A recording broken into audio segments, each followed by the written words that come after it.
Yan, may tanong siya kung naka-sync ADS daw ba ako.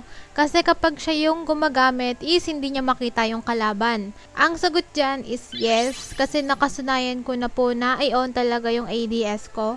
So, sa mga hindi nakakaalam, ipapakita ko sa inyo. Dito tayo sa training mode. Yan, ipapakita ko sa inyo yung difference ng naka-on and naka-off. Syempre, sa may mga alam, okay na, goods na yun sa inyo. Pero sa mga beginner, nakaka-start pa lang ng COD-M, eto, bagay na bagay to para sa inyo. Pag naka-on kasi is ganyan lang siya. Nag-zoom naman siya, pero very light lang talaga. Ay no, kung nakikita nyo, zoom lang, pero very onti lang. Dito makikita nga pala yun sa basic. Tapos, hanapin nyo lang dito. Wait lang. Ayan, makikita nyo, sync ADS, FOV to scope, zoom.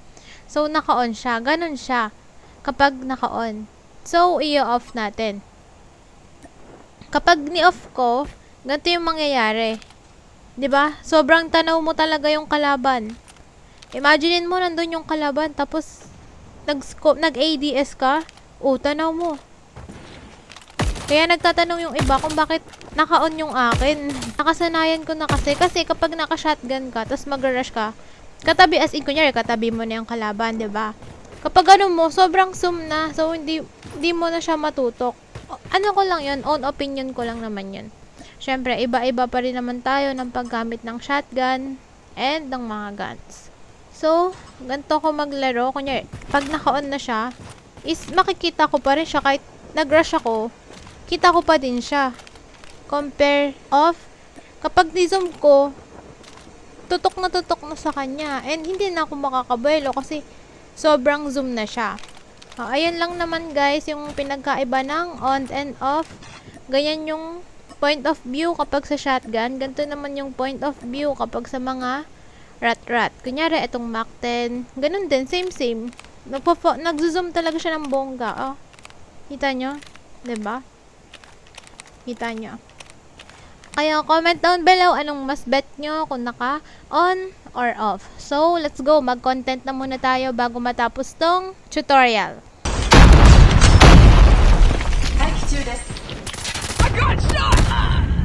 Gag, yun. Ang bilis nila mag-rush. Mamakten din ako. Hindi pwedeng ginaganon ako. Nag-rush. Sabak-ani. Ang dami naka-ano ngayon, no? Bilis eh. Naka-spam. Naka-jack yan. Ang dami naka-spam. May striker, may jack. Ito na, patay kayo sa akin. Nirush ako kanina. Yabang eh na. Okay, wait lang.